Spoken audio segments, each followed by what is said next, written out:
Selamat datang di podcast kami, Podcast Talk by Etetik, Desain Perancangan Pembelajaran Where To, Studi Kasus Kelas 12 SMA LB di SLBB YAAT Klaten. Pada kesempatan kali ini, kita akan membahas sebuah pendekatan inovatif dalam desain perancangan pembelajaran yang dikenal dengan nama Where To. Konsep ini dikembangkan oleh Wiggins dan McTighe dan dirancang untuk meningkatkan pemahaman siswa sesuai pendekatan khusus yang terstruktur dan fokus pada kebutuhan mereka. Bersama saya dan para anggota kelompok, kita akan menjelajahi bagaimana setiap komponen dari Where To, mulai dari penetapan tujuan pembelajaran hingga penilaian diri, dapat diimplementasikan dalam konteks nyata, khususnya dalam pembelajaran di kelas bagi siswa berkebutuhan khusus.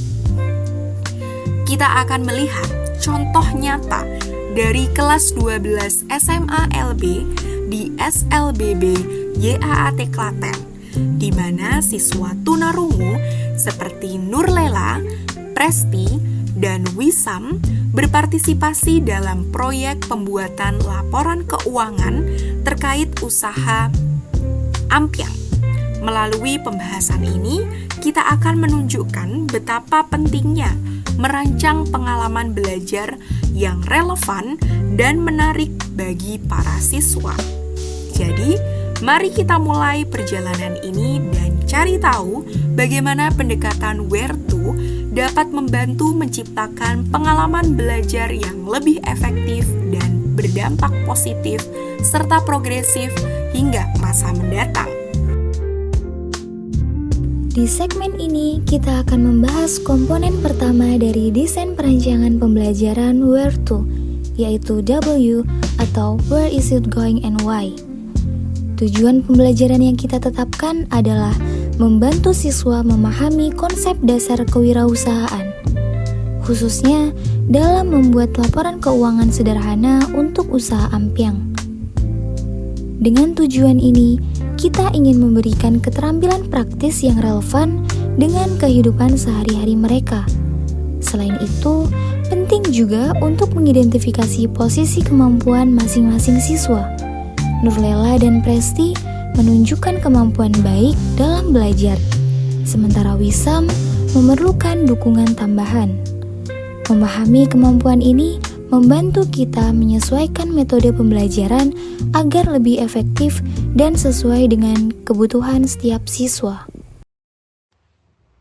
Selanjutnya, kita beralih ke komponen kedua dari desain perancangan pembelajaran Where To, yaitu H atau Hook the Student.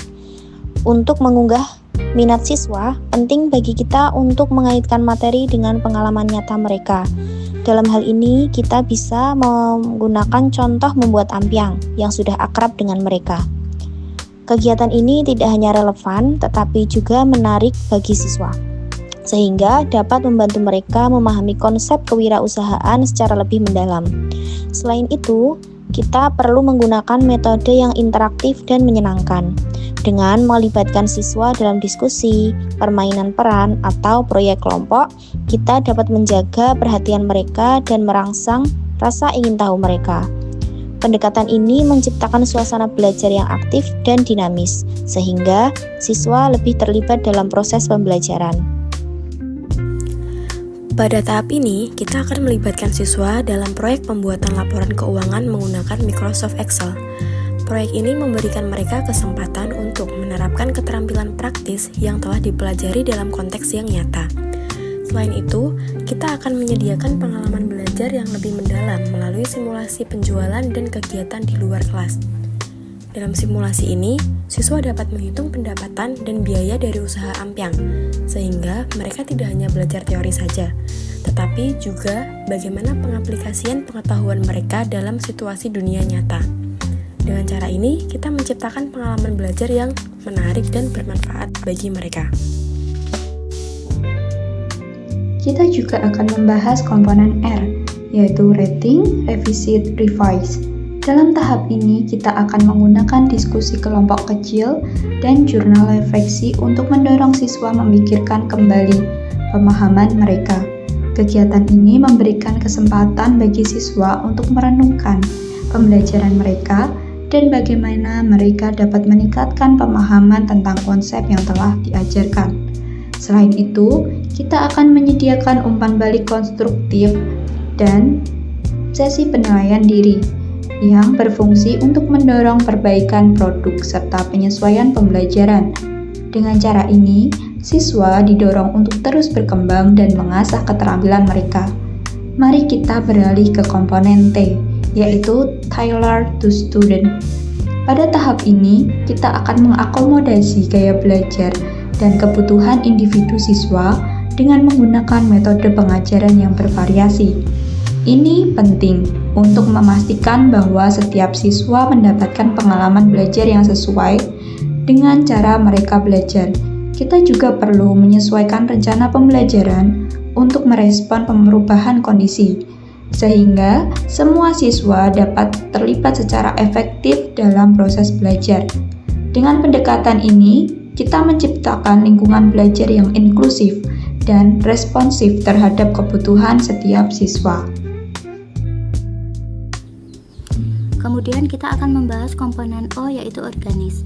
Dalam tahap ini kita mengatur pengalaman belajar melalui proyek berbasis kehidupan nyata yang relevan, seperti membuat ampiang. Pendekatan ini membantu siswa melihat hubungan antara pembelajaran dan aplikasi praktisnya dalam kehidupan sehari-hari. Untuk meminimalkan kesalahpahaman, penting untuk memberikan instruksi yang jelas dan umpan balik yang segera.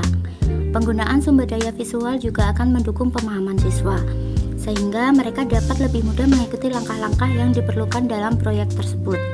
Sekarang, mari kita berlanjut fokus pada komponen E, yaitu exhibit dan evaluate.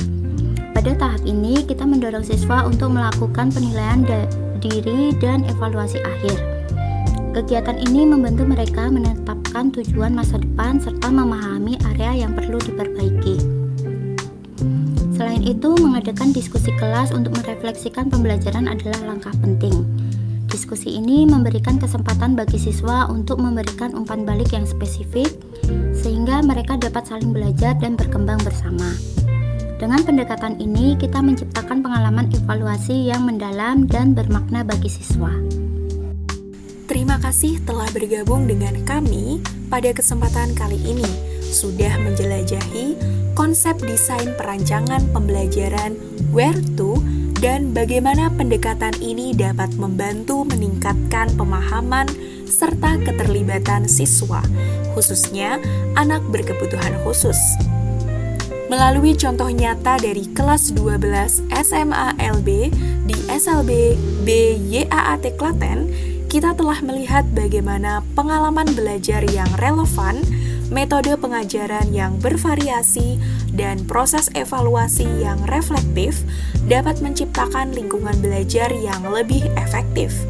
Pendekatan ini tidak hanya berfokus pada penguasaan materi, tetapi juga pada pengembangan keterampilan hidup bagi siswa. Kami berharap pembahasan ini memberikan wawasan baru dan inspirasi bagi para pendidik dan siapapun yang terlibat dalam dunia pendidikan. Jangan lupa untuk berbagi episode ini dengan teman-teman Anda. Dan jika Anda memiliki pertanyaan atau ingin berdiskusi lebih lanjut, silahkan tinggalkan komentar di platform kami. Sampai jumpa pada kesempatan yang lainnya dan tetap semangat dalam menciptakan pengalaman belajar yang bermakna bagi para siswa. Sekian dan terima kasih.